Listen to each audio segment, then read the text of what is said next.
ዛሬ ደግሞ ይዤላችሁ የቀረብኩት የባሊ ፍየሎች ናቸው። እነዚህ ፍየሎች እንግዲህ ሲመጡ ወደ 850 ኪሎ ሜትር ርቀው ነው የመጡት እና በጣም ደክሟቸዋል። አሁን ወደ ፀሐይ አውጥተናቸው ነው። ፀሐይ ላይ ካወጣናቸው በኋላ ደግሞ ወደ ምግብ እንከታቸዋለን።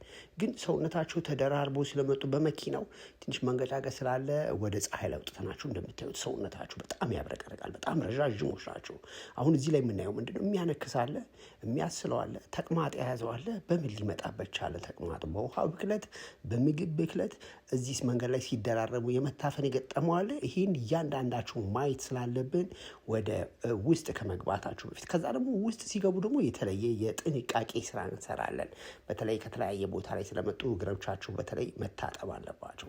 ከዛ በኋላ ደግሞ ወደ ምን እንሄዳለን? ወደ ምግብ እንሄዳለን። እንደምታዩት ምግብ ደረቅ ሳር እየሰጠናቸው። ይሄ ደረቅ ሳር እጅግ በጣም ለሰውነታቸው አስፈላጊ ነው እና ደረቁን ሳር ስንሰጥ ቦታ በደንብ ስላልበቃ ግማሾቹ መሬት ላይ ለጊዜውን የሰጠናቸው። ምክንያቱም የመጡት ወደ 245 ናቸው። በሁለት ግሩፕ ከፋፍለን ያደረግናቸው። ስለዚህ ደረቁ ሳር ለእነሱ ለሰውነታቸው እጅግ በጣም አስፈላጊ፣ እጅግ በጣም ብዙ ንጥረ ነገር የያዘ አሰር ነው። በጣም የሚወዱት ምግብ ነው። ስለዚህ ይሄንን ምግብ ስንሰጣቸው በደንብ ዘርዘር አድርገን በተለይ ደግሞ በውስጡ ያለው አቧራን በተን ብሎ እንዲናፈስ ካደረግን በኋላ ነው መስጠት ያለብን እና እዚህ ላይ አንዳንዶቹን ይረግጡታል። ግን ምንድነው የመመገቢያ ጥረት ቀድመን ስላላዘጋጀን አሁን ስለመጡ ምግባቸውን ስንሰጣቸው ረሃብ፣ ድካም አለ፣ መንገላታት አለ፣ ውሃ ጥም አለ። ቶሎ አካክሰው እንትን እንዲሉ። በተለይ ይሄ ፍየል አሁን ዘሎ ሲወጣ ብረቱ ሊመታው ይችላል፣ እግሩ ሊቀረቀር ይችላል።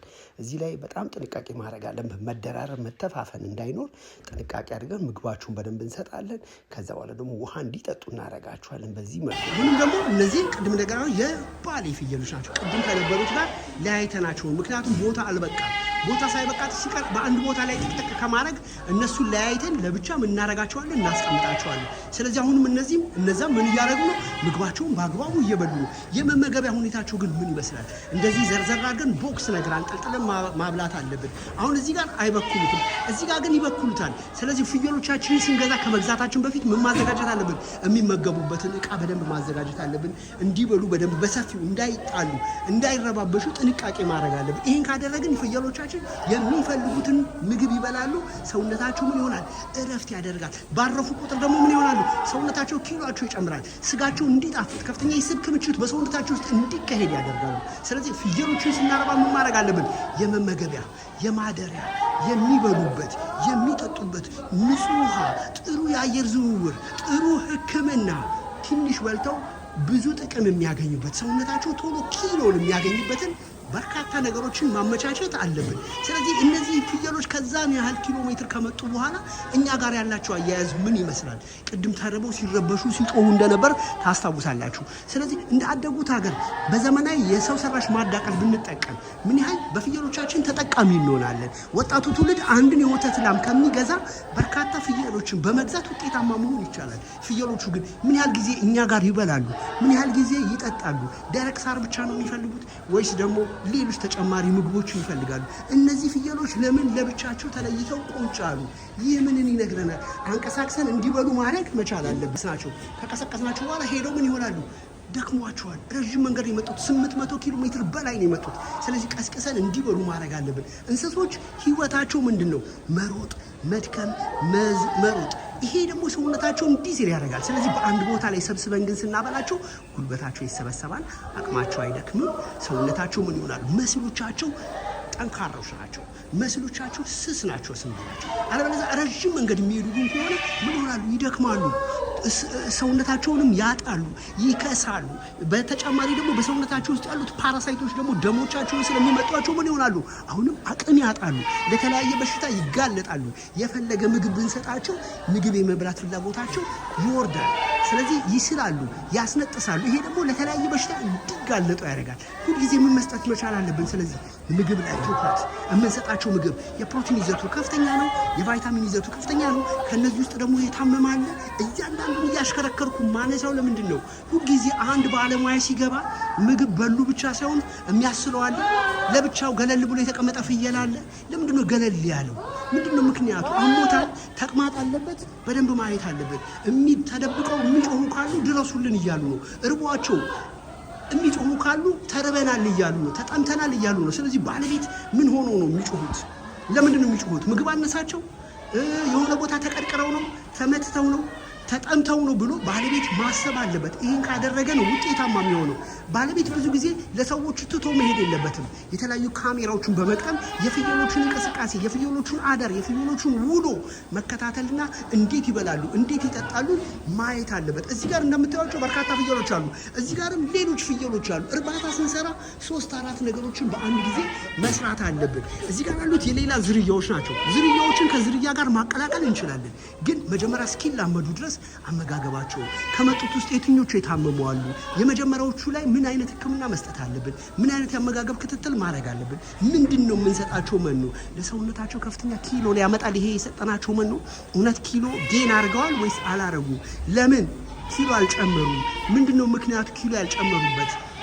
እኔ እንደ ሐኪም የህክምና ክትትል ነው ማድረገው። ባለቤት ደግሞ የመኖ ኳሊቲ፣ መኖ ስንገዛ ሁልጊዜ መኖ ውስጥ ፈንገስ አለ፣ መኖ ውስጥ አፍላቶክሲን አለ፣ መኖ ውስጥ ወይም ደግሞ ሻጋታ አለ ማየት አለብን። ውሃችን ላይስ ውሃችን ቆሽሿል? ውሃችን ላይ አለቅት አለ? ውሃችን የተመረዘ ነው?